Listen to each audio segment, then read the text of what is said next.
Filipenses capítulo 4, versículo 1 al 3 dice: Así que, hermanos míos, amados y añorados, gozo y corona mía, estén así firmes en el Señor, amados. Ruego a Evodia y a Síntique que vivan en armonía en el Señor. En verdad, fiel compañero, también te ruego que ayudes a estas mujeres que han compartido mis luchas en la causa del Evangelio, junto con Clemente y los demás colaboradores míos, cuyos nombres están en el libro de la vida. Damos gracias, Padre, en esta hora, por reunirnos una vez más, Señor, en pos de ti, para buscar la sabiduría que viene de lo alto, para aclamar al que tiene el poder y la gloria eterna. Te pedimos tú nos ayudes en esta hora, Señor. Tú hagas que nuestros corazones se vuelvan a ti, nuestras mentes, Señor, todo lo que somos, Señor, para que nada pueda distraernos, Señor, de tu Hijo y de su palabra, de tu palabra, oh Dios, la cual nos da vida abundante. Oh Señor, edifica tu iglesia, edifícanos a todos nosotros, Señor. Te lo pedimos en el nombre de Jesús. Amén y amén.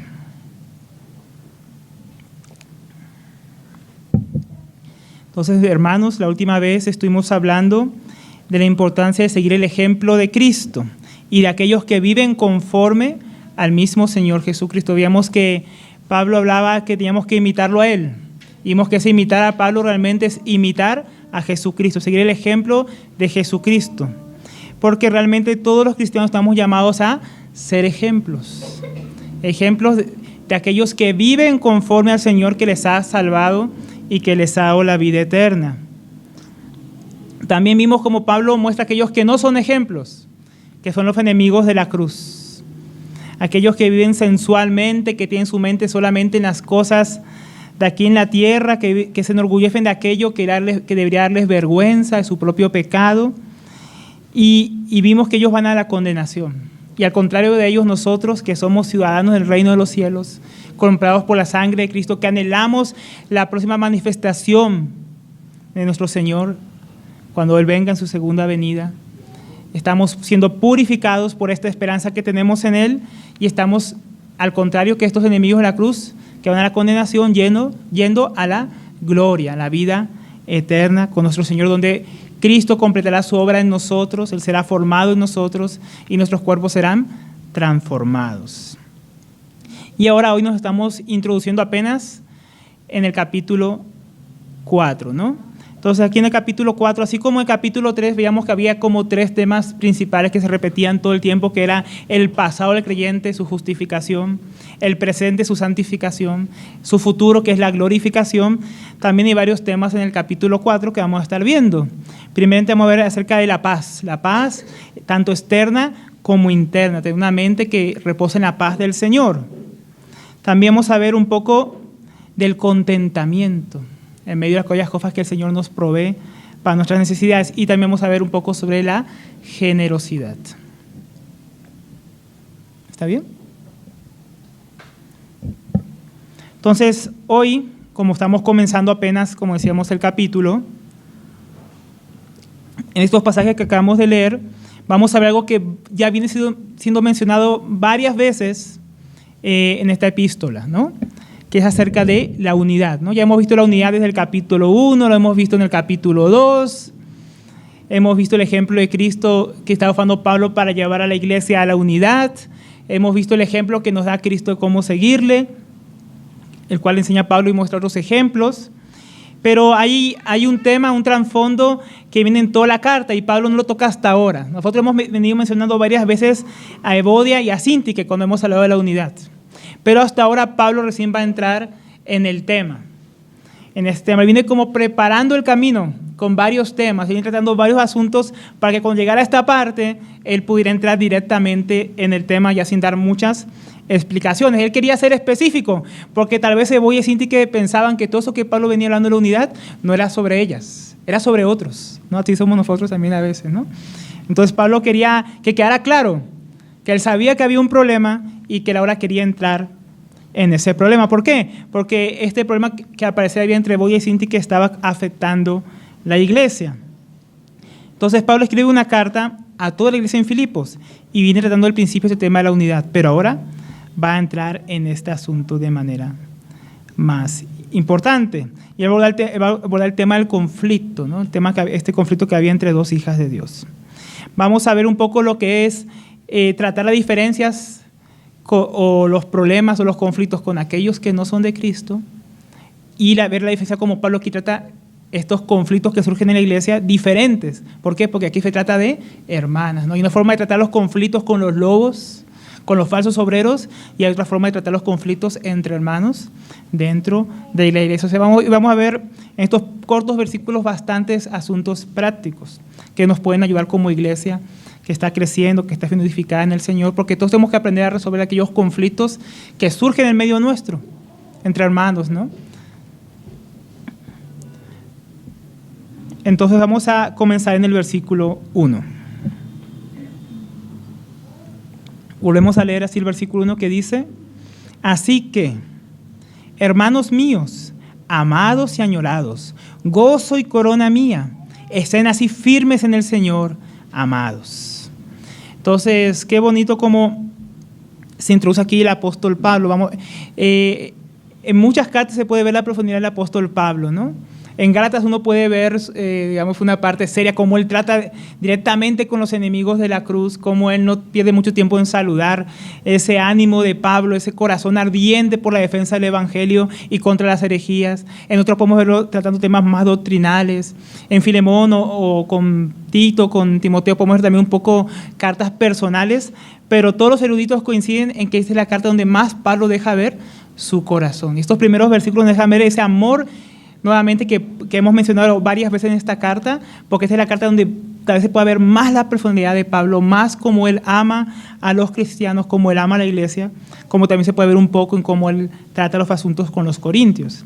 Pero aquí se ve de manera especial. Entonces vamos a empezar a desglosar este versículo. Comienza diciendo así que.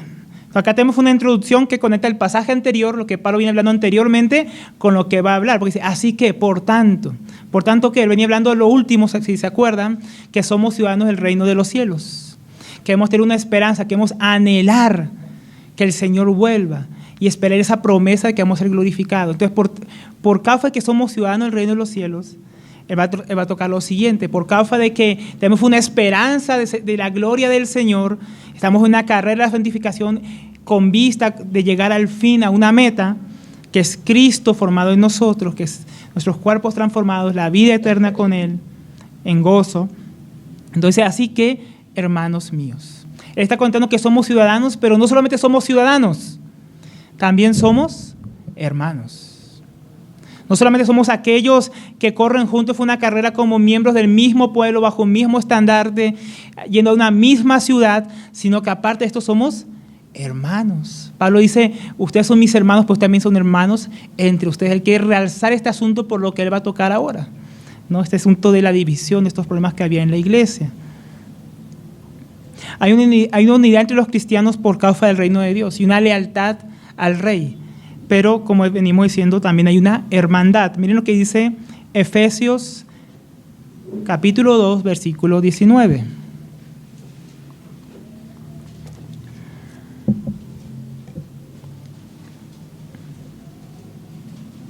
Aquí Pablo como que habla esto mismo, pero aquí lo junta en un solo verso. Dice, así pues, así comienza igual que esto que acabamos de leer. Ya no sois extranjeros ni extranjeros, sino que sois conciudadanos. Aquí está, somos ciudadanos de un mismo pueblo, un mismo reino, lo que venía tratando Pablo ahí en el capítulo 3 al final, en Filipenses. Dice, y de los santos, conciudadanos de los santos, somos un pueblo santo ahora. Pero también dice, y sois de la familia de Dios. Entonces, por un lado, somos ciudadanos del reino, pero eso nos quita una realidad más íntima que tenemos entre nosotros, que es que somos hermanos de Dios. Pablo hablaba de que somos, en cuanto que somos ciudadanos, en cómo debemos comportarnos ante el mundo y ser ejemplos. Andar dignamente de aquella ciudadanía celestial, como venía hablando al final del capítulo 1, en el verso 27, si mal no recuerdo. Pero eso en cuanto a cómo debemos comportarnos de una manera digna delante del mundo, Pero aquí ahora Pablo quiere entrar a cómo hemos tratarnos entre nosotros. Por eso él ahora cambia de ciudadanos a hermanos. A hermanos. Ahora somos una familia en Dios. Pablo lo que realmente quiere hacer aquí es continuar con el tema que viene hablando, pero ahora pasarlo a un plano más cercano, más íntimo, por lo que él quería tratar con Evodia y Síntique. Antes de tratar de lleno este asunto, él quiere recordar a la iglesia que primeramente son hermanos. Es decir, que el conflicto sobre el que va a hablar, como decíamos al principio, no es un conflicto con no creyentes, no es un conflicto con lobos, con los enemigos de la cruz o con los de la mutilación, los de la circuncisión, sino que el conflicto que va a tratar ahora es un conflicto entre creyentes. Porque aunque el cristiano también tiene conflictos con principados, con potestades, con falsos profetas, también surgen conflictos a veces entre los hermanos. Y estos tienen que ser tratados de una manera sabia, una manera que ayude a edificar la iglesia. Debe haber sido para Pablo difícil ver a aquellos que él tanto amaba, que él tanto quería, aquellos que él veía en la cruz del Señor, muertos al pecado, muertos al mundo, crucificados para el mundo, como dicen Gálatas, vivos para el Señor, bañados, limpiados por la sangre del Señor, y ahora está viendo a estos que son un solo cuerpo, los está viendo dividiéndose. Y esto contrista el corazón de Pablo. Esto lo llena de un amor por ellos, el cual lo obliga a llevarlos a ellos a una reconciliación. Y no es de extrañar, porque miren lo que viene diciendo más adelante. Dice, amados y añorados, gozo y corona mía. Aquí Pablo está mostrando nuevamente lo importante que para él era esta iglesia, como veníamos diciendo ahora. Para él este asunto de problema, división, no era cualquier asunto. Él los amaba de una forma entrañable, como ya había dicho versículos antes. Él los extrañaba, él siempre estaba dando gracias por ellos, se acordaba de cómo Dios había obrado en ellos, como con dolores de parto, ¿no? Cuando Pablo estuvo en la cárcel, cuando leímos ahí al principio Hechos 16, cuando empezamos este estudio. Vemos que Pablo le costó a él y a sus compañeros casi sangre que esta iglesia pudiera nacer y comenzar. Y no solamente esto, tiene una relación especial con Pablo. Apenas Pablo partió de ahí, fue a Tesalónica, una y otra vez, como vamos a ver más adelante, ellos participaron económicamente de su ministerio, lo ayudaron, fueron colaboradores con él. Y en la misma carta Pablo dice que no solamente colaboraron económicamente con él, sino aún lo apoyaban aún estando en la cárcel. Y aún eran, dice, con él participantes de la defensa del evangelio, estando él allá en Roma. Pablo quería hacerles notar a ellos que ellos eran parte del ministerio de él, de lo que él hacía. Entonces para Pablo era muy importante, él los hablaba de una manera muy especial. Pero no solamente dice que son amados, añorados, y son un gozo para él por la obra de Dios en ellos y el crecimiento que tienen y esa colaboración especial que tienen con su ministerio. También dice, y corona mía. Ahora, esta palabra aquí no es, ¿cómo decirlo?, no es la palabra que usa en griego para hablar de la corona de los reyes. La palabra que usa aquí es la palabra estéfanos. Y esa palabra estéfanos es bien interesante, porque es lo que hablábamos la vez pasada. ¿Se acuerdan que cuando hablábamos que Pablo hablaba de que él corría una carrera, que al que ganaba la carrera le ponían una guirnalda, ¿no?, de hojas de olivo? Bueno, esa es la palabra que aquí está usando Pablo. Pablo está hablando aquí de que para él los filipenses son como la culminación de una carrera, la carrera que él está corriendo hacia Cristo, la carrera que él nos vino hablando en estudios anteriores. Entonces, pero esta corona no solamente era usada para hablar de la corona que le ponían a los atletas que ganaban una carrera, también se usaba para aquellos huéspedes especiales que uno invitaba a su casa y uno hacía un banquete en honor a ellos. Para recibirlos se acostumbraba a poner una corona a ellos. O sea, tenemos dos casos donde se usaba esta corona, que los filipenses por su contexto romano podían verlo de esas dos mismas maneras. Entonces, como decíamos, Pablo, en cuanto, si lo viéramos por el lado de atleta, esta corona para él es como que él habla que él está llegando al final de su carrera, porque dice, de repente yo muera, de repente yo pueda seguir corriendo, pueda seguir entre ustedes, pueda seguir trabajando. Pero para él, una de las pruebas de que no había corrido en vano esta carrera era la iglesia de Dios en Filipos.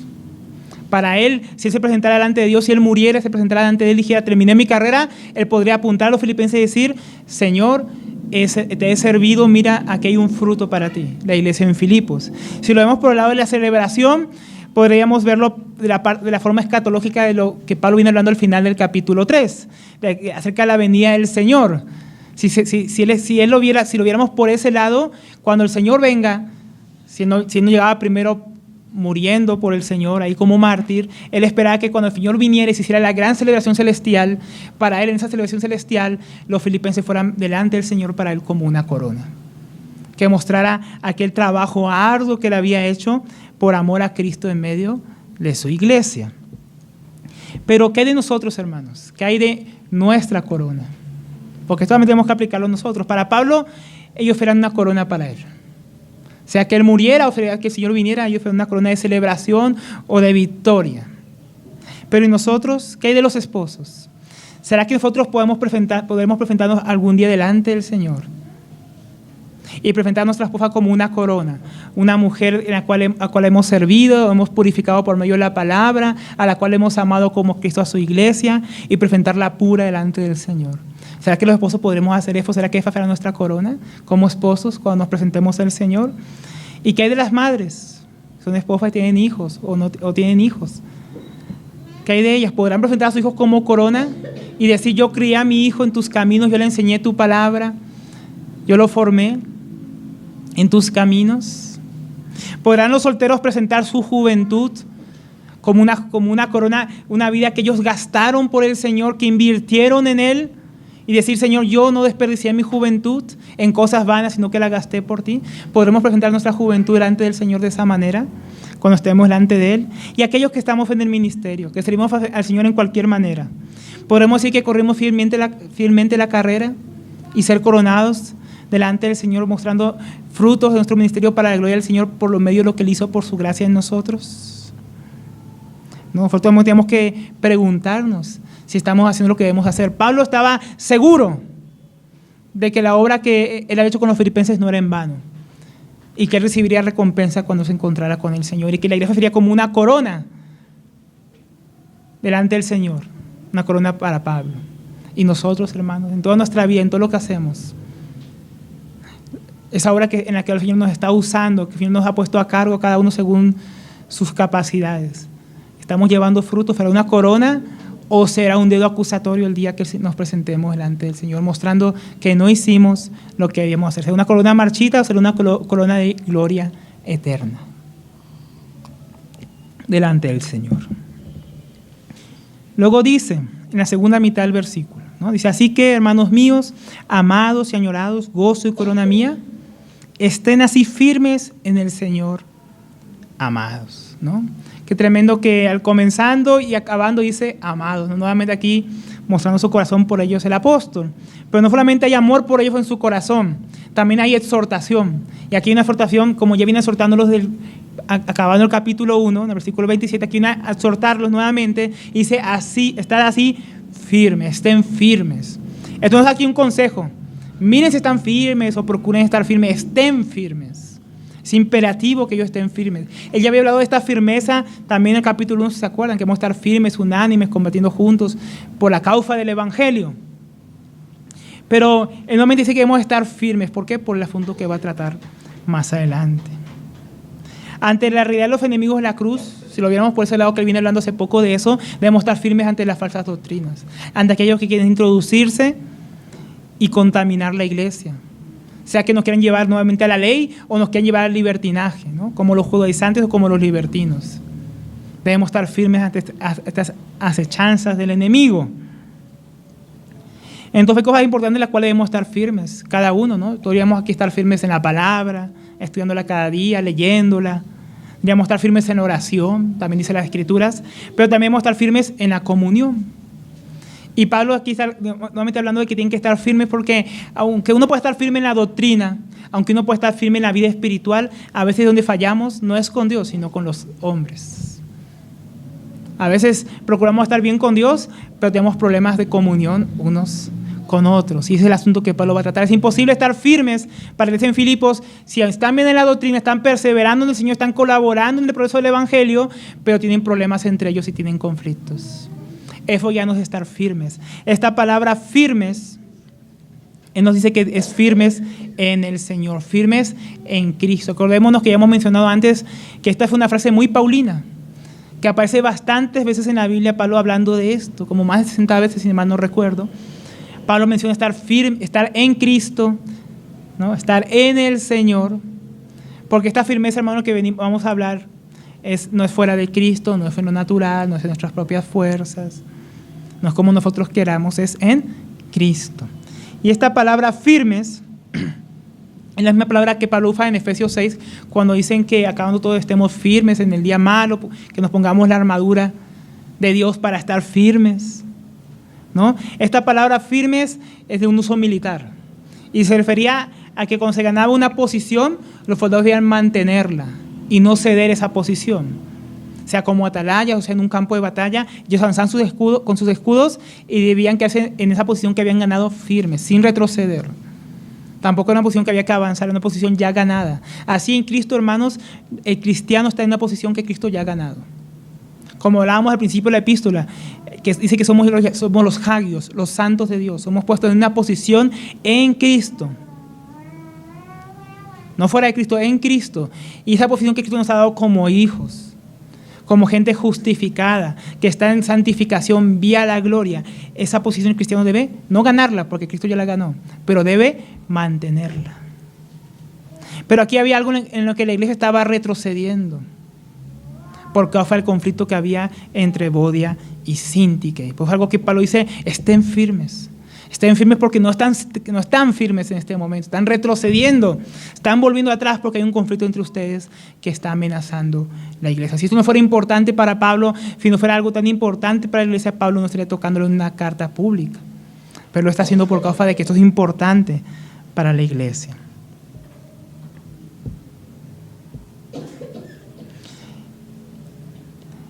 Y hermanos, a veces para estar firmes en ciertas cosas necesitamos esforzarnos. Algunos pensarán que en la comunión no hace falta ningún esfuerzo, pero miren lo que dice Efesios 4, versículo 3.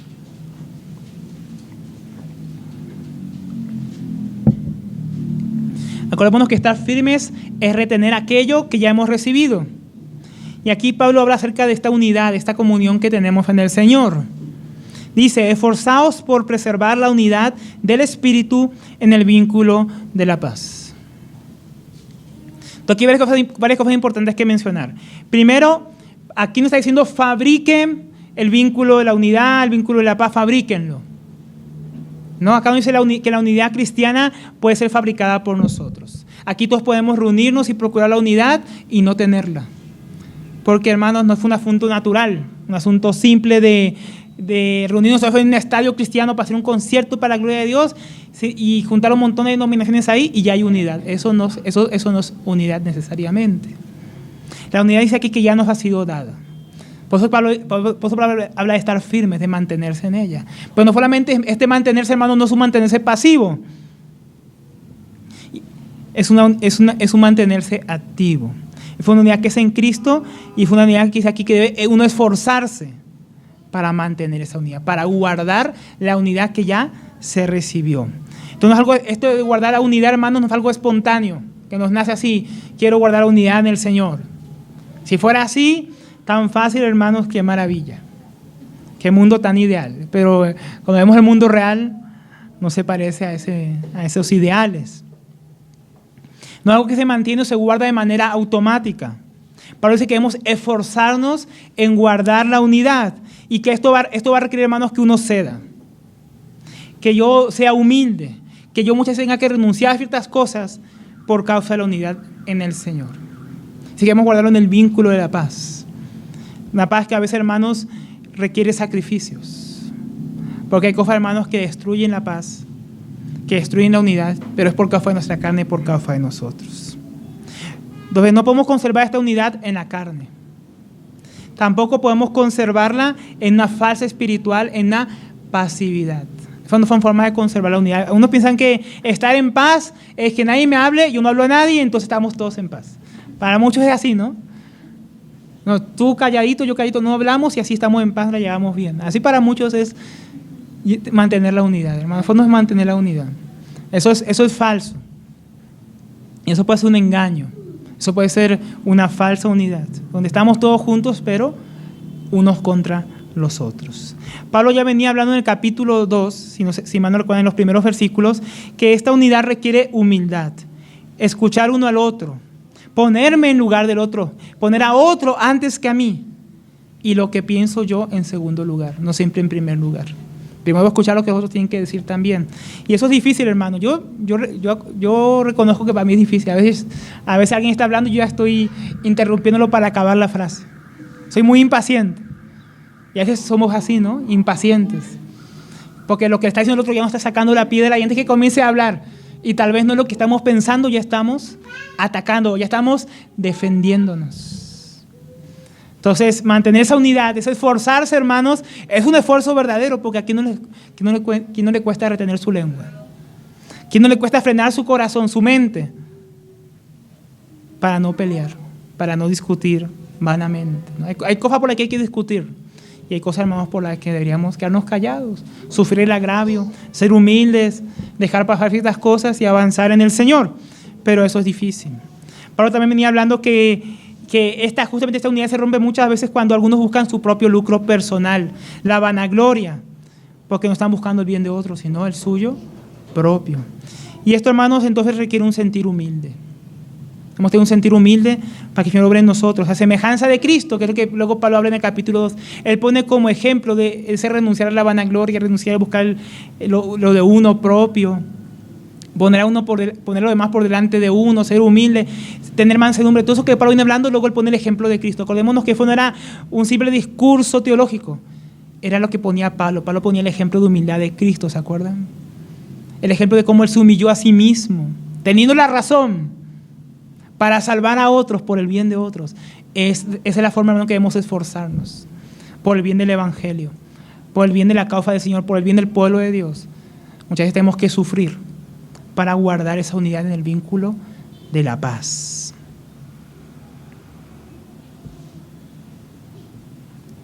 Pero no, hermanos, no, así no fue lo que no fue como Jesús. ¿Cómo fue Jesús? ¿Cómo acaba ahí, aparte de su autohumillación? Que él se humilló de tal manera, fue tan obediente al Padre hasta la muerte y muerte de cruz. El problema es que nosotros no seguimos ejemplo de Jesús. ¿Qué hacemos nosotros? Abrazamos en vez de la cruz nuestros derechos. Es que yo tengo el derecho a esto. Es que yo merezco que me traten de otra manera, no así, ¿no? Y entonces pensamos tanto en nuestro derecho que nos olvidamos de Cristo, que siendo Dios se despojó a sí mismo. Que tiene el derecho de juzgar a Pilatos, dejó que Pilato lo juzgara. Que teniendo el poder para condenar a todo el mundo por su pecado, permitió que lo crucificaran, ¿no? Qué diferente el sentir humilde de Cristo a nuestro sentir orgulloso, ¿no? Cuánto nos faltan muchas cosas. Y Pablo, hablando de todo esto, porque en el versículo 2, miren, él empieza a hablar de estos asuntos. Pablo, miren cómo Pablo es muy bien manso, hermanos. Mansedumbre, hermanos, para que lo entendamos bien, si quisiéramos poner así un ejemplo, es como un caballo. ¿Usted ha visto no sé si una película tal vez, o aquí cerca de Bogotá, no sé dónde, un caballo salvaje, un caballo indómito que no ha sido domado? Es un caballo que va por donde quiere y que alguien lo quiere montar y lo tira, ¿no? Es un caballo que no está amansado, que él vive como quiere. Pero cuando un caballo es amansado, ¿él pierde su fuerza con la que antes te podía tirar? No.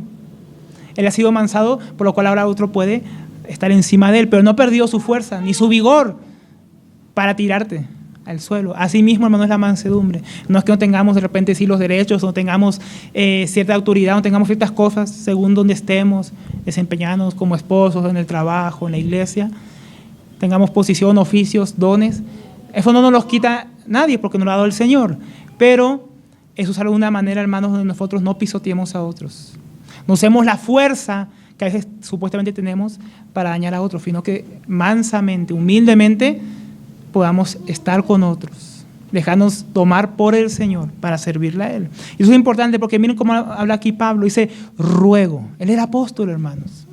Y teniendo autoridad como apóstol, miren, él está siendo manso, porque aunque tiene autoridad, él no está usando de ella de una manera desproporcionada. Miren cómo trata el asunto aquí. Con los enemigos de la cruz, o con los judaizantes dice perros, los de la mutilación, los enemigos, pero aquí no dice eso, acá dice ruego. ¿Ven? Él usaba el poder o la autoridad contra quienes había que usarlas. Pero en cuanto a la iglesia, miren, ruego a Evodia y a Síntique que vivan en armonía en el Señor. Ahora, en el original acá no dice ruego a Evodia y Síntique. Dice, ruego a Evodia y ruego a Síntique. Le estaba rogando a cada una de ellas en particular. Apelando a las dos. Él está rogando a ellas que anden en armonía. Entonces él va a tratar de una manera muy prudente ahora, hermanos. Una manera muy delicada a estas hermanas y este asunto entre ellas para traer edificación a la iglesia. De una manera con bastante mansedumbre, tacto, con bastante delicadeza. Eso nos debe enseñar bastante a nosotros, hermanos, de cómo tratar los asuntos en el medio del pueblo de Dios. ¿Se acuerdan cuando el hermano Jeffrey enseñaba ahí con la tipología bíblica de que en la casa de Dios no se escuchaban instrumentos de hierro, sino que las piedras se trabajaban en la cantera y se traían ya unidas, ¿no? Se traían, ya pulidas, ya preparadas para poner cada piedra en su lugar. Pero hay cosas que aún así hay que tratarlas dentro de la iglesia, pero tienen que ser de una manera, miren, delicada, con mansedumbre. ¿Para qué? Para que no produzcan ruido en medio del pueblo de Dios. Porque a veces hay cosas que tratar, a veces el templo de Dios había que repararlo, pero había que hacerlo de una manera, no como cuando fue la construcción, con todo le daban esas piedras. Ya estando en el templo de Dios, donde estaba la presencia de Dios, el lugar santísimo, ya no se podía trabajar de la misma manera, como se trabajaba en la cantera. En el Éfeso se trabaja de una manera diferente. Y aquí lo está viendo Pablo, no con instrumentos de hierro, no con instrumentos ruidosos. Esta fue una manera bien humilde y con bastante tacto e imprudencia. Eso es un principio bastante importante en cuanto tratamos asuntos con los hermanos, conflictos unos con los otros. Ahora vamos a ver varias cosas que son importantes. Primera cosa es que Pablo está aquí tratando el asunto de una manera pública. Y esto es interesante, puede haber varias razones por las que Pablo está tratando un asunto privado en público. Y aquí Pablo está tratando unos principios. ¿No hemos aprendido acaso que si mi hermano tiene algo contra mí, yo debo ir y hablar solo? O si alguno tiene un problema aquí, debemos ir y tratarlo con él aparte y no exponerlo ante toda la iglesia. Entonces, ¿qué está pasando aquí? ¿Por qué Pablo está haciendo algo de esta manera pública en vez de escribir una carta? Porque cuando abrimos la Biblia y vemos la carta de los Filipenses, no dice la carta de Evodia y a Síntique, sino la iglesia, a los santos en Filipos, con los obispos y diáconos. Entonces, es una carta pública. Entonces puede haber varias razones. Posiblemente el problema era conocido por toda la iglesia, y Pablo, aunque estaba en la cárcel, recordemos que Pablo estaba encarcelado en Roma, en una casa alquilada, preso, un soldado romano encadenado a él. Sin embargo, aunque estuviera a más de 1000 kilómetros de distancia, era tan tremendo el problema entre estas dos hermanas que había llegado hasta Pablo. Hermano, yo creo que hay cosas que pueden pasar aquí y en Bucaramanga, donde yo vengo, no se van a enterar. Y eso está a 300 kilómetros, nada más. Pablo estaba a más de 1000 kilómetros, no había carro, no había internet, no le llegaba un WhatsApp a Pablo diciendo Cinti que y Evodia están aquí peleando. No, hermano, era tan tremendo el problema que había llegado hasta Pablo, allá en la cárcel. Y Pablo los amaba tanto que en vez de escribirles, rueguen por mí, oren por mí que estoy aquí preso, solo, triste, todos me están dejando, solo tengo a Timoteo, de mi mismo sentir, en vez de decirle, está diciendo, les ruego a ustedes. O sea, Pablo, en vez de compadecerse de sí mismo, ya hemos visto que él está gozoso, está alegre por hacer el evangelio, está deseando irse con Cristo, pero ve que es más importante que él permanezca todavía para edificación de ellos, en vez de estar con autoconmiseración y pensando en sí mismo, en su terrible situación, diciéndoles, escríbanme ustedes a mí. Él está escribiéndole a ellos, rogándoles que este asunto sea solucionado. Todo este asunto había llegado hasta Pablo, era un asunto entonces bastante grave, también posiblemente porque este asunto estaba afectando a la iglesia, suficientemente afectando a la iglesia que posiblemente estaba creando bandos, unos con Síntique y otros con Evodia. No es que ella tiene la razón, no es que él tiene la razón.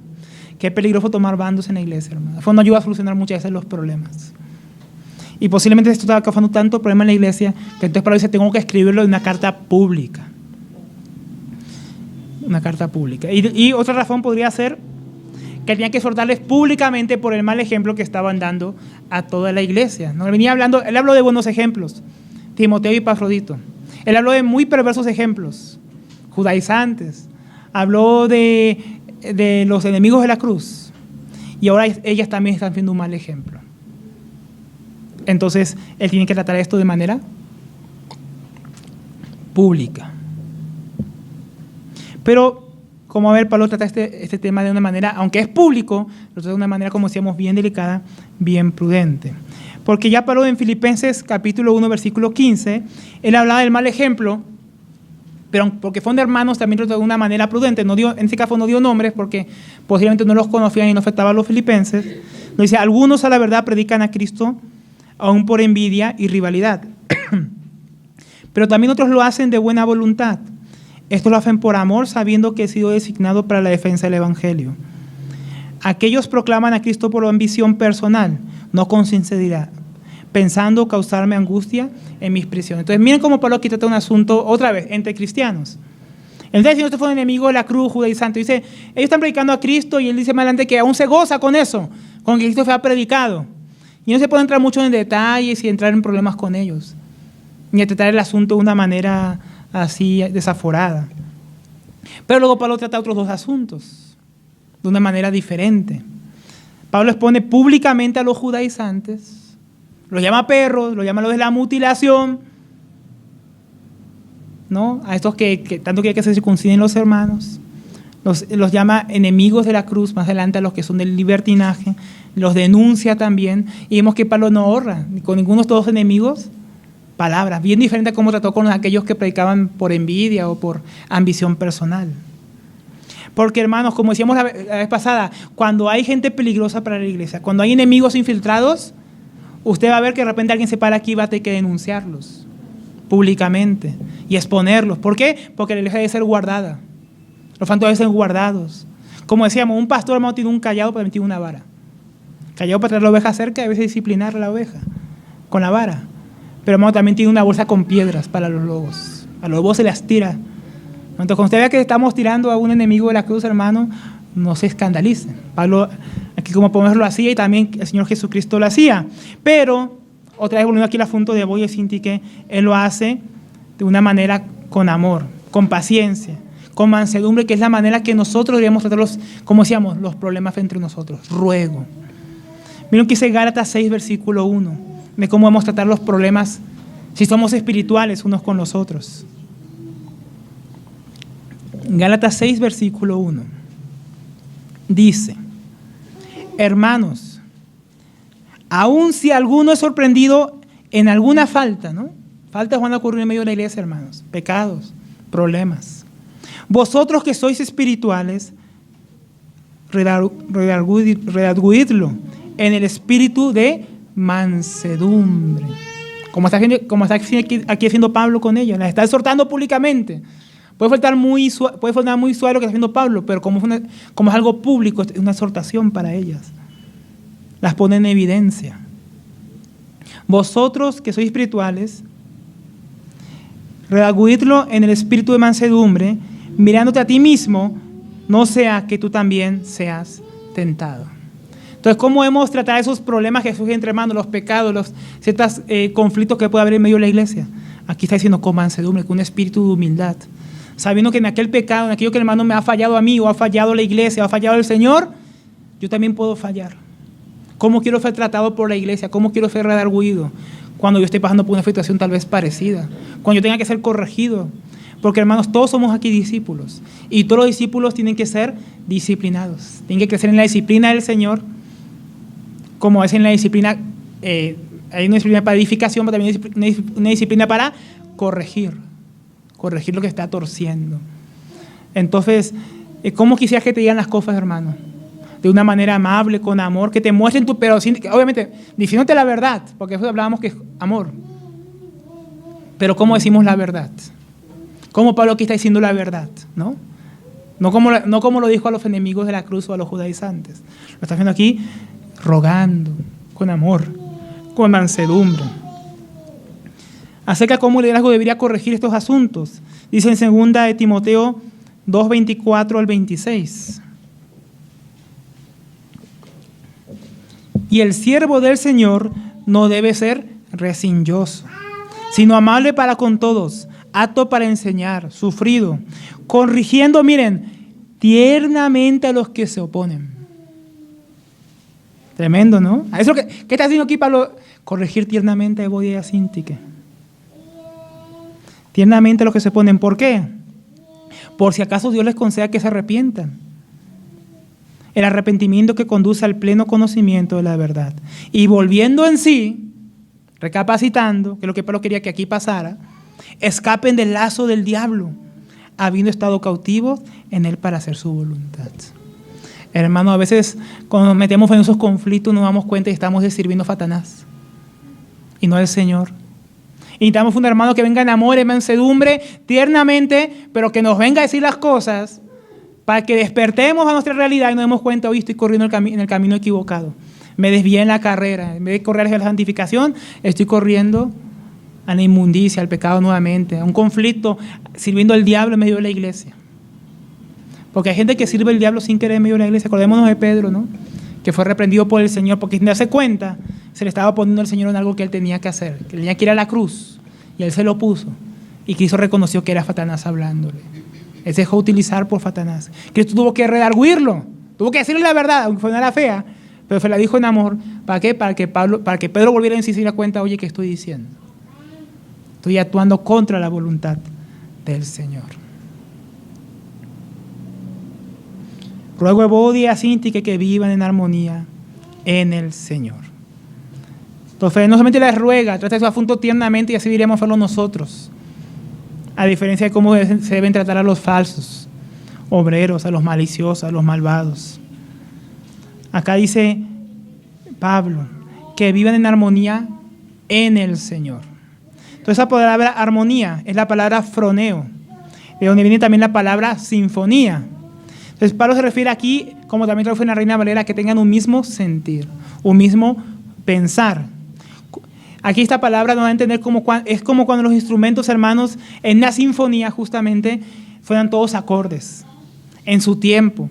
Aunque fueron instrumentos diferentes, cada uno suena con su propio sonido, pero en su tiempo. Porque, hermanos, este mismo sentir y este mismo pensar, hermanos, no es que en la iglesia podemos pensar de la misma manera en todos los asuntos, especialmente los asuntos secundarios, ¿no? En cuanto a la doctrina esencial, podríamos creer lo mismo, si no estamos en el lugar equivocado. ¿Está creyendo lo que creen los testigos de Jehová? Usted, hermano, ¿qué hace aquí? Arrepiéntase y crea, ¿no? Pero hay cosas que debemos estar siempre manteniendo una unidad doctrinal, una unidad en el Señor, en cuanto a que somos hijos de Dios, pero, hermano, es cuando anula la esencia de cada uno. Así como hay muchos instrumentos diferentes en la sinfonía, hermanos, y todos tienen su propio sonido, pues están fondando la misma nota. Eso es lo que representa ahí el mismo sentir, un mismo pensar en el Señor. Quiere decir que caminamos juntos por un mismo Dios, un mismo evangelio, una misma fe, un mismo bautizo, un mismo Señor que es en todos y por todos, hermanos. En esas cosas no debe haber división. En esas cosas no podemos ser diferentes. Al fin no se nos permite ser diferentes, hermanos.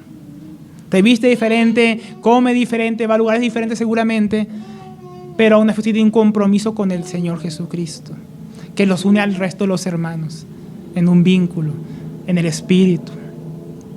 Y cuando es así en una orquesta, hermanos, en una sinfonía, todo suena bien armonioso. Nada suena fuera de tono, fuera de lugar, como cuando aquí están tocando los hermanos, ¿no? Todo suena como debe sonar.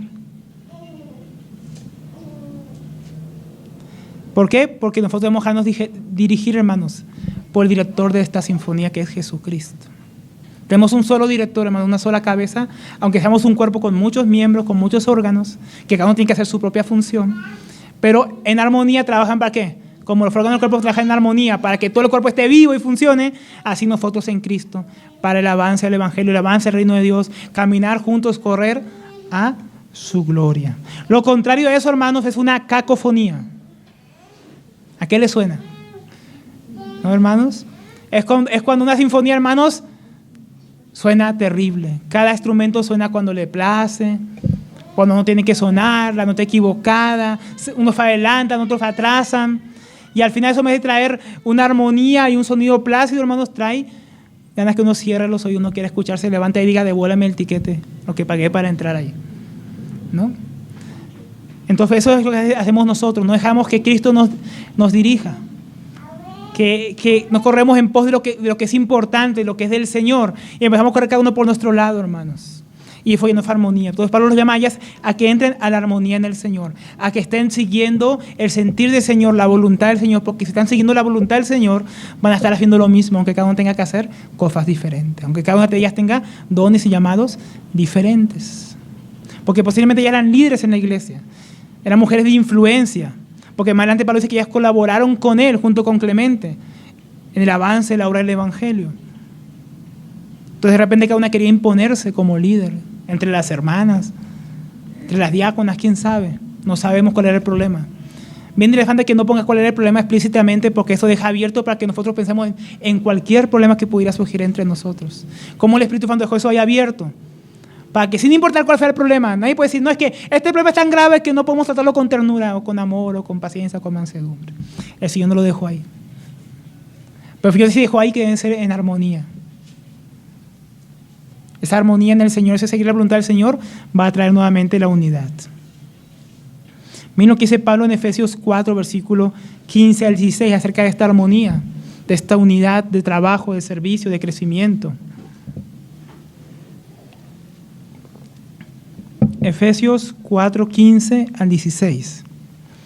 Sino que hablando la verdad, en amor, otra vez, crezcamos en todos los aspectos en aquel que es la cabeza, es decir, Cristo. Miren, si estamos todos hablando la verdad en amor, vamos a crecer en lo que es la cabeza, Cristo, el director de la sinfonía, en la armonía del Señor, de quien todo el cuerpo, estando bien ajustado y unido por la cohesión de las coyunturas que proveen, conforme al funcionamiento adecuado de cada miembro, produce el crecimiento del cuerpo para su propia edificación en amor.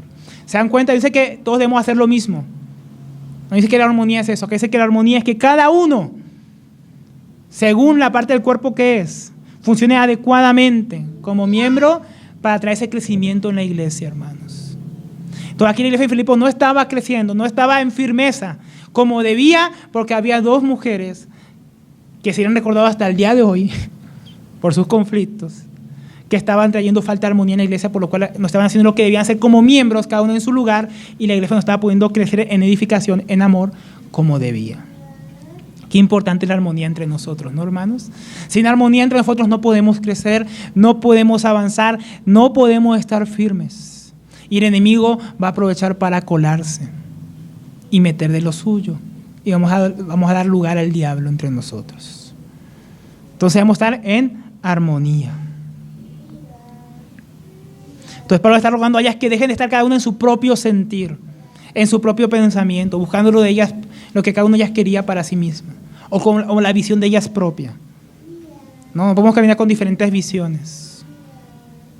Amós dice que si dos caminaren juntos, pensar en diferentes, ¿cómo van a caminar juntos si no están de acuerdo?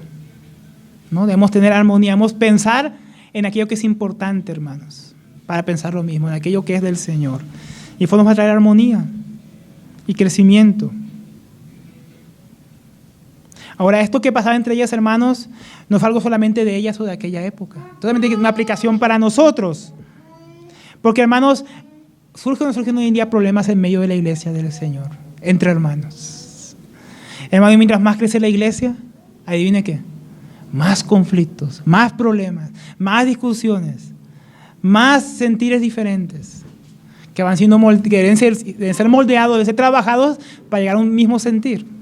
Debemos esforzarnos, como decía Pablo a los Efesios, esforzarnos. Pero mientras más grande es la iglesia, más hay que esforzarse, hermanos. Entonces hoy en nuestros días también esto ocurre. Podríamos decir que esto pasa en las familias, en muchos ámbitos, en el ámbito laboral. Hermanos, en este mundo hay conflictos en todos lados. Hay muchas opiniones, hay muchos pensares, muchos sentires.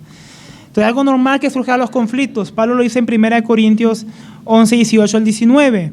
Pues en primer lugar, oigo, en cuanto os reunís como iglesia, hay división entre vosotros. Y en parte lo creo. ¿Ven? En medio de la iglesia de Corintios también había divisiones, había problemas, había conflictos. Dice luego Pablo, porque es necesario que entre vosotros hayan bandos, surjan bandos. O sea, eso va a pasar. Divisiones van a surgir, a fin de que se manifieste entre vosotros los que son aprobados. O sea, es algo, hermano, que el Señor permite, ¿no? El Señor no propicia que entre nosotros haya discusiones y peleas, hermano. Eso no es del Señor, la división no es del Señor. Pero el Señor permite que ocurra, y el Señor usa esas cosas que ocurren, dice aquí, para mostrar quiénes son los aprobados. Para aprobarnos, hermanos. Para mostrar lo que hay en nuestro corazón muchas veces. El Señor permite conflictos y muchas cosas. Es algo normal que surjan conflictos. Pero ¿por qué surgen los conflictos en medio de la iglesia? Aquí vamos a ver algunas razones por las que pueden surgir conflictos entre nosotros. Una pista ya la habíamos hablando con Pablo ahora. La falta de armonía. La falta de tener un mismo sentir. Esto puede ser por muchas razones. Porque, hermano, una cosa es que tú y yo pensemos diferente sobre un asunto trivial. Otra cosa es un conflicto. Por ejemplo, a mí me gusta mucho el café. Los que me conocen saben que me gusta el café. Digamos que yo quiero un día, estoy con mi esposa, salimos a pasear y yo quiero tomarme un café y ella quiere tomarse un helado. Es una diferencia de gusto. No tiene por qué crear un conflicto, ¿no? Si estamos de repente en la casa, podemos yo tomarme el café y ella comerse el helado. Pero ¿qué pasa cuando la heladería queda a 10 cuadras para allá y la cafetería queda a 5 cuadras para allá? Y solo podemos ir a uno de los dos lugares. Porque caminar 15, 30 cuadras, no. Entonces, no, vamos a la heladería, no, vamos a la cafetería. No, es que yo siempre te doy el gusto a ti, tú tomas café en casa. No, es que tú siempre tomas helados. Y ahí surge un conflicto, hermano, por bobadas. Entonces, pequeñas diferencias que surgen entre nosotros, hermanos, por pequeñas cosas en la iglesia, que a veces no tratamos, pueden transformarse en un conflicto. Porque ningún conflicto comienza así. Vamos a darnos, porque sí, no. Todo conflicto, ¿cómo comienza? Con pequeñas diferencias, hermanos. Que empezamos diferente, hay una falta de armonía en eso, y así nosotros lo dejamos crecer y nosotros lo transformamos en un conflicto. ¿Por qué? Como decíamos antes, porque no queremos ceder. No queremos renunciar. Es que yo quiero el helado, no es que yo quiero el café. Pero es que tú siempre, es que yo siempre, es que el otro. Y entonces esa pequeña diferencia que no tiene importancia se transforma en algo grande, en algo que puede causar una división. A veces en la iglesia se discuten por cosas secundarias que no son importantes en cuanto a la fe, que no tienen relevancia real, un verdadero peso. Cosas como si cuando estamos cantando, si levantamos la mano, si la bajamos, si cantamos parados, si cantamos sentados, hermano, pues, cada uno podría sentarse, otro parado y no pasa nada. Pero el problema es cuando queremos imponérselo a todos. Queremos imponer es que yo pienso, es que yo creo. Entonces cosas que pensamos diferente, las transformamos en un motivo para pelear, para discutir, ¿no? ¿Y cuántas veces han dividido hasta por si usan corbata o no usan corbata? Hermano, si el que quiere predicar usa corbata, que la use. Si el que va a predicar no quiere usar corbata, que no la use. Y ahí hubiera acabado el conflicto, hermano. No hubiera surgido ningún conflicto. Hubiera quedado como una diferencia acerca de la vestimenta. Pero esas cosas que causan divisiones, hermano, son niñerías. Pero las comentamos, ¿por qué? Porque en el mundo real causan divisiones. Que usamos una copa o 10 para la cena y entonces nos dividimos por eso. Hay gente que se pasa dividiéndose por cosas como esas, hermanos. Tristemente. Entonces, la falta de armonía causa división. También hay mucha división, hermanos, o hay problemas en la iglesia cuando damos lugar a la carne. En Romanos 8:6 dice: porque la mente puesta en la carne es muerte, pero la mente puesta en el Espíritu es vida y paz. Entonces, cuando ponemos nuestra mente en la carne, en las cosas que no tienen importancia, en las cosas de este mundo, cuando nos comportamos como los enemigos de la cruz, como los sensuales que tienen solamente su mente en las cosas terrenales, hermano, lo más posible es que van a surgir las obras de la carne entre nosotros. ¿Y cuáles fueron las obras de la carne? En Gálatas 5:19 al 21 nos dice: ahora bien, las obras de la carne son evidentes. ¿Usted quiere saber cuáles son? Son evidentes. Él comienza con una lista acerca de pecados de inmoralidad, de inmundicia. Dice, las cuales son inmoralidad, impureza, sensualidad, idolatría, hechicería. Pero luego miren lo que dice: enemistades, pleitos, celos, enojos, rivalidades, disensiones, sectarismos, envidias. Luego ya pasa a otros tipos de pecados. Pero miren lo que viene hablando aquí, hermano. Esto es fruto de la carne. A veces surge porque damos lugar a la carne, probablemente nosotros, por celos de un hermano que Dios está ufando, de una hermana, entonces surge un problema, una contienda. Por enojos. Es que me enojo tanto y no puedo perdonar. Me enojo tanto y no quiero dejar pasar la ofensa. Rivalidades, que yo quiero ahora enseñar, no es que yo quiero, es que yo ahora quiero esto, es que yo quiero juntar las sillas. Ojalá que se pelearan por juntar las sillas. No, mejor no peleen ni por eso, hermanos. Para eso nosotros damos lugar a la carne por cosas así. Y entonces estas cosas surgen entre nosotros. Entonces cuando damos lugar a la carne surgen problemas en la iglesia. Cuando damos lugar al orgullo, cuando hay falta de humildad en nosotros, como ya hemos mencionado antes, muchas veces nuestro orgullo es herido por algún hermano, algo que él dijo, una forma en que él me saludó, me miró, Entonces, que el hermano me estaba mirando, el hermano estaba concentrado en la prédica, mirando, y yo digo, el hermano me está mirando feo, ¿no? Y eso queda en nuestro corazón, y no podemos dejar pasar eso. No puedo dejar que el hermano, no puedo dejar pasar que el hermano olvidó mi cumpleaños, no puedo dejar que el hermano no me saludó, no lo puedo dejar pasar. Y entonces, hermanos, surgen problemas cuando somos muy orgullosos y nos falta humildad. Decimos, mía es la venganza, yo haré el justo pago, ¿no? Y nos queremos vengar para sanar nuestro orgullo herido, como hizo nuestro hermano Miguel Núñez. Guardamos esa herida en nuestro corazón como evidencia de que yo tengo la razón y no él. Y la guardamos ahí, aunque él venga y nos pida perdón. Y guardamos ahí ese sentimiento, ese rencor. ¿Por qué? Porque para nosotros es la prueba de que yo tengo razón y él no. De que yo gané, de que él es el culpable. ¿No? Eso nos pasa a veces en el matrimonio, ¿no? Guardamos esa herida ahí. Y cuando vuelve a pasar algo la saco. Pues no es que ya me habías perdonado. Es que nunca perdonó. ¿Por qué? Porque se niega a perdonar. Porque si perdona, esa herida desaparece. Y para él esa herida es la evidencia de que él o ella tiene la razón. Entonces, cuando guardamos ese tipo de cosas en nuestro corazón hacia los hermanos, van a surgir en algún momento problemas en la iglesia. Podemos solucionar esos asuntos. Efesios 4:31 dice, sea quitada de vosotros toda amargura, ojo, ira, gritos, maledicencia, así como toda malicia. Sed más bien, miren cómo queríamos ser, en vez de guardar todo en nuestro corazón, queríamos acumular en nuestro corazón. Ser amables unos con otros, misericordiosos, perdonándonos unos a otros, así como también Cristo os perdonó, así como Dios os perdonó en Cristo. Entonces, en vez de guardar ese rencor, de guardar esos malos sentimientos ahí, perdone como Cristo lo perdonó. Perdonemos como Él nos ha perdonado. Porque esa falta de humildad, hermanos, va a estar ahí siempre para llevarnos a tener conflicto con los hermanos si no perdonamos, si no nos humillamos. Como Cristo lo hizo, Cristo perdonó incluso a los que le estaban crucificando, rogó al Padre, Padre, perdónalos porque no saben lo que hacen. Cristo podría haber hecho su orgullo diciendo, yo fui Dios, ¿cómo se atreven? Mía es la venganza. Jesús no dijo eso.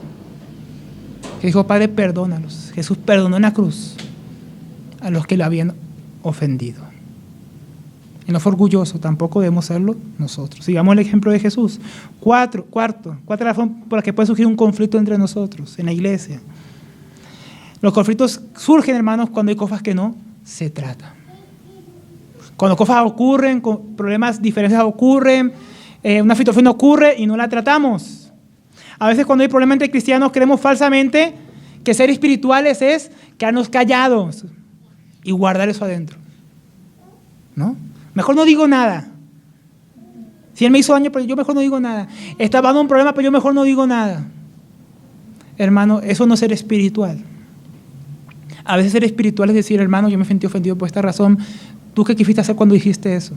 Y solucionar el problema. Fácil, rápido. Hablando las cosas. Se puede evitar eso. Pero a veces a veces hay un orgullo, ¿no? Pero a veces hay una falsa humildad.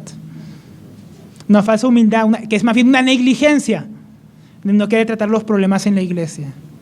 Vamos, ¿qué tal sería si en el EFA surge aquí un falso profeta, un hereje, y los ancianos dicen, no, mejor dejamos que el Señor resuelva eso?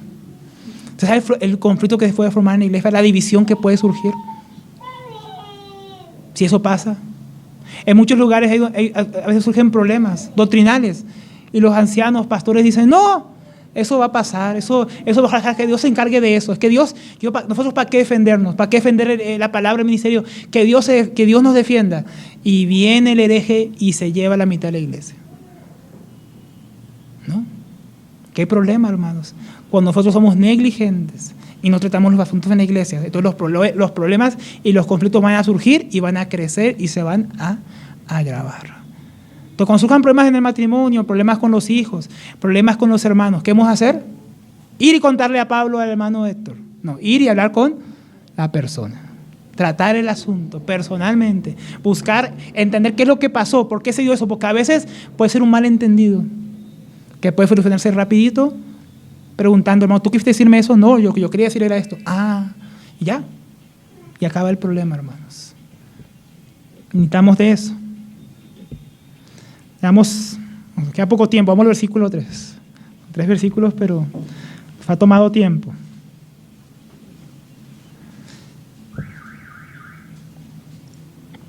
Versículo 3 dice, habiendo visto por qué surgen estos problemas y que debemos andar en armonía, ¿no?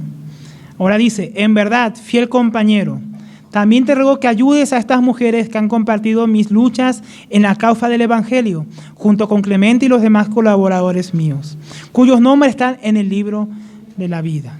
Entonces Pablo aquí dice compañero fiel. ¿Quién es este compañero fiel?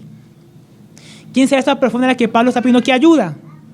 Algunos piensan que fue Lucas, pero cuando uno lee Hechos, uno nota que en Hechos 16, cuando ellos llegan a Filipos, la narración cambia y se vuelve una narración con muchos detalles, muy personal, dándonos a entender que tal vez Lucas se unió a ellos ahí en ese momento y que Lucas quedó en Filipos, porque otra vez la narración cambia cuando Pablo se va de Filipos, como si Lucas hubiera quedado ya en Filipos y cuando Pablo va a Jerusalén vuelve y recoge a Lucas.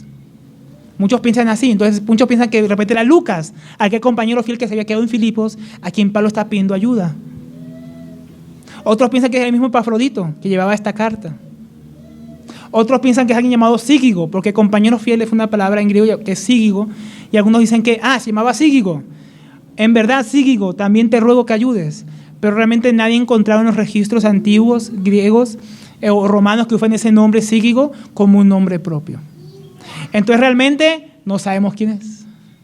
Pero qué bueno que no sabemos quién es, porque ese puede ser cada uno de nosotros, que puede ayudar en medio de un conflicto entre los hermanos. Nosotros vamos a ser esos fieles que ayuden a otros a solucionar los problemas. Vamos a ser un pacificador. Pero si sabemos lo que le pide, ¿qué le pide Pablo? También te ruego que ayudes a estas mujeres que han compartido mis luchas a causa del Evangelio junto a Clemente y los demás colaboradores míos. Entonces Pablo tiene una petición, que ayude a estas mujeres a estar ¿en qué? En armonía, a que se reconcilien. Y eso es bien importante. ¿Y esto por qué Pablo se lo pide a este compañero fiel? Porque él las ama. ¿Y por qué las ama? Bueno, uno, porque están en Cristo Jesús. Porque el amor cristiano, el amor entre nosotros es en Cristo Jesús. Y segundo, porque ellas eran colaboradoras de él. Habían trabajado juntos con él y con Clemente por la causa del Evangelio. Entonces para Pablo eran colaboradoras muy preciadas y ahora les dolía verlas así. Entonces le ruega a este compañero fiel, ayúdalas. Entonces, como decíamos, nosotros debemos ser pacificadores. Debemos ayudar a otros a reconciliarse. Como aquí Pablo ruega a esta persona que ayude a estas hermanas a reconciliarse. No todos tienen el don, hermanos, de repente de resolver conflictos. De repente que no todos tienen el don de aconsejar, de hablar ciertas cosas. Pero hermanos, podemos ayudar a otros. Podemos ayudar a otros, por ejemplo, siendo neutrales. Hermanos, aquí Pablo nos estaba diciendo yo estoy del lado de Bodia o del lado de Síntique.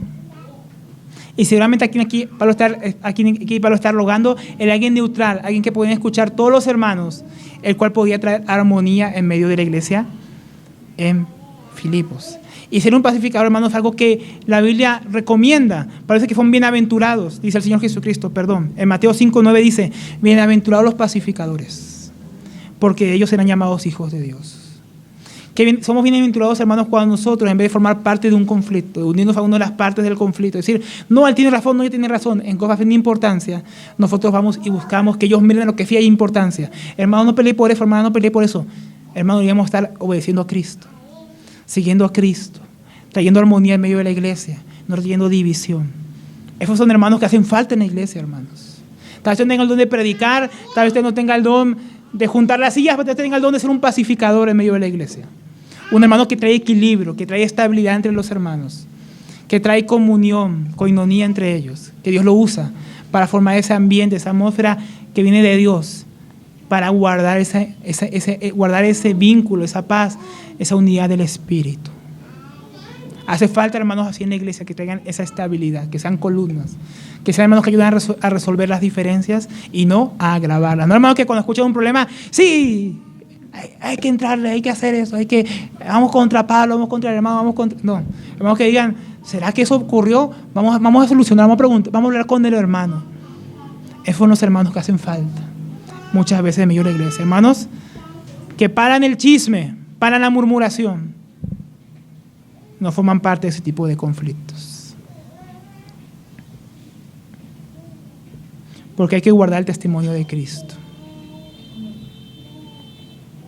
Entonces vamos a terminar viendo unas cosas que aquí recomienda Pablo a lo largo de toda la carta de cómo resolver estos conflictos que pueden surgir, o para que no surjan, cómo prevenirlos, cómo evitar estas contiendas.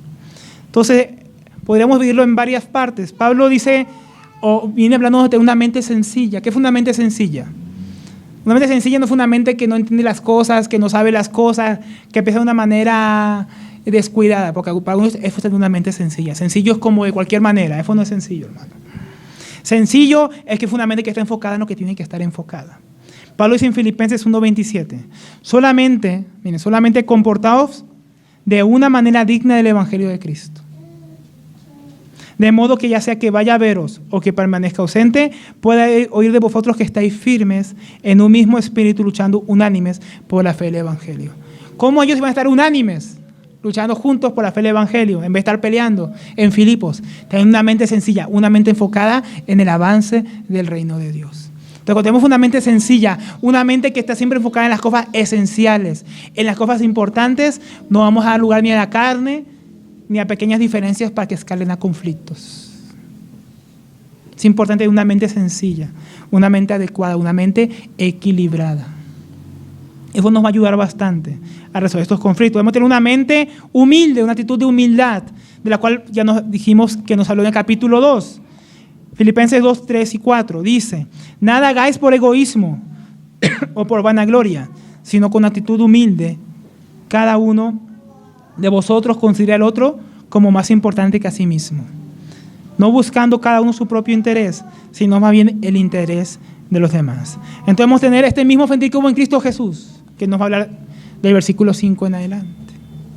Entonces, tener una mente sencilla y tener una mente humilde nos ayuda a evitar conflictos, porque como no vamos a estar buscando nuestra propia gloria, no vamos a estar buscando nuestros propios intereses, esto nos va a guardar de entrar en conflictos con otros. Nos lleva a una armonía, a una mansedumbre, a un trato amable con los demás. Necesitamos también tener una mente que esté ocupada en lo espiritual, no en lo terrenal, para vencer esa carnalidad que hay en nosotros. Queda esto bien claro al final del capítulo 3, de que somos ciudadanos de los cielos. Y al principio del capítulo 4 cuando dice que somos hermanos. Entonces entendemos que somos ciudadanos del reino de los cielos, que estamos todos en una misma batalla, que estamos todos combatiendo por el mismo rey y que aparte somos miembros de una misma familia. Tener nuestra mente enfocada en esta mentalidad celestial nos va a guardar de escalar en conflicto con nuestros hermanos. Esto es importante, por eso miren cómo acaba este versículo 3, reforzando esta idea. Dice, en verdad, fiel compañero, también te ruego que ayudes a las mujeres que han compartido mis luchas en la causa del Evangelio, junto con Clemente y los demás colaboradores míos, cuyos nombres están en el libro de la vida. Pablo, ¿qué les recuerda? Que ya, aunque estén en un conflicto, son hermanas, que aunque estén en un conflicto, son ciudadanas del mismo reino, que aunque estén en un conflicto, el nombre de Bodia, el nombre de Sintique, está escrito en el nombre de la vida del Cordero. Y si yo entiendo eso cuando estoy teniendo un conflicto con mis hermanos, o está por surgir un conflicto con alguien en la iglesia, y yo recuerdo, oye, el nombre con quien estoy a punto de pelear está escrito en el mismo libro en el que está escrito mi nombre, en los cielos. Y yo voy para el mismo lugar que va esa hermana o hermano mío. Yo, ¿cómo voy a pelear con él? ¿Cómo voy a pisotear lo que Cristo hizo en él y en mí? Fitemos esa mente, hermano, una mente sencilla, una mente humilde, una mente en las cosas celestiales. Esto va a prevenir que surjan conflictos entre nosotros. Nos va a guardar de que haya enemistades, enojos, iras, contiendas, por vanagloria, por lucro propio. Porque vamos a tener una mente conforme a la mente de Cristo, de la cual Pablo nos va a hablar más adelante. De repente en el próximo estudio lo vemos. Para terminar, vamos a leer 2 pasajes más. En Efesios 4, versículo 1. Antes del versículo 3 que leímos cuando comenzamos el estudio, dice, yo pues prisionero del Señor, él también estaba aquí en la cárcel, os ruego, miren cómo él rogaba, que vayáis en una manera digna de la vocación con que habéis sido llamados, con toda humildad y mansedumbre, con paciencia, soportándonos unos a otros en amor, esforzándonos por preservar la unidad del Espíritu en el vínculo de la paz. Entonces, hermanos, ¿cómo nos esforzamos para guardar ese vínculo de la paz? Esa unidad para que no surjan los problemas en medio de la iglesia. Pablo ya nos dijo antes, con toda humildad y mansedumbre, mente sencilla, mente humilde. Y por último quiero leer en Colosenses 3:12 al 14. Algo que ya hemos mencionado antes. Entonces, como escogidos de Dios, santos y amados, vestidos de tierna compasión, bondad, humildad, mansedumbre y paciencia. Todo lo que acabamos de mencionar. De eso debemos vestirnos. Así dice nuestra mente. Soportándoos unos a otros y perdonándoos unos a otros. Si alguno tiene queja contra otro, como Cristo os perdonó, así también hacedlo vosotros. ¿Tiene una queja contra su hermano? No entre en conflicto. Perdónelo como Cristo lo perdonó a usted, como Cristo me perdonó a mí. Y sobre todas estas cosas, vestidos de amor, que es el vínculo de la unidad. En el amor, hermanos, guardamos el vínculo de la paz, guardamos el vínculo de la unidad. Y ese amor, hermanos, no es un sentimiento, es una decisión. Como aquí decía Pablo, tienes un conflicto con tu hermano, tienes que tomar una decisión. ¿Vas a escalar en el conflicto o lo vas a perdonar como Cristo te perdonó a ti? Simple, hermano, ¿se da cuenta? Es una decisión. Una decisión que es en Cristo. Obviamente, no es en tu carne, no es en tus fuerzas, pero fue una decisión. Que tienes que esforzarte porque tu carne va a querer pelear, tu orgullo se va a querer levantar, tú vas a querer tener la razón. Por eso necesitamos una mente sencilla, una mente humilde, una mente en las cosas celestiales. Reconoce siempre lo que Cristo ha hecho por nosotros y lo que hizo también por nuestro hermano. Entonces, hermanos, que el Señor nos ayude a vivir de una manera que honre su llamado, que honre esa sencillez, ese ejemplo del Señor, de humildad, de espiritualidad verdadera, perdonarnos unos a otros nuestros pecados. Porque uno es el que nos llamó, uno es el que nos salvó, uno es el que nos ha juntado, hermanos. Uno es el que nos llamó a esa carrera, que nos alcanzó para que ahora nosotros corramos juntos en pos de Él. Uno solo dice Jesucristo. Permanezcamos firmes, hermanos, en aquella unidad que ya nos fue dado en Cristo Jesús. Permanezcamos firmes en la mente de Cristo, juntamente con Él que nos hizo un solo cuerpo. Amén. Entonces, demos gracias al Señor porque Él nos ha hecho uno, nos ha hecho hermanos, y nos va a glorificar juntos. Aquí todos vamos a alcanzar la misma meta, pero vamos a verlo juntos, hermanos. Así que caminemos juntos en armonía el camino que todavía nos resta.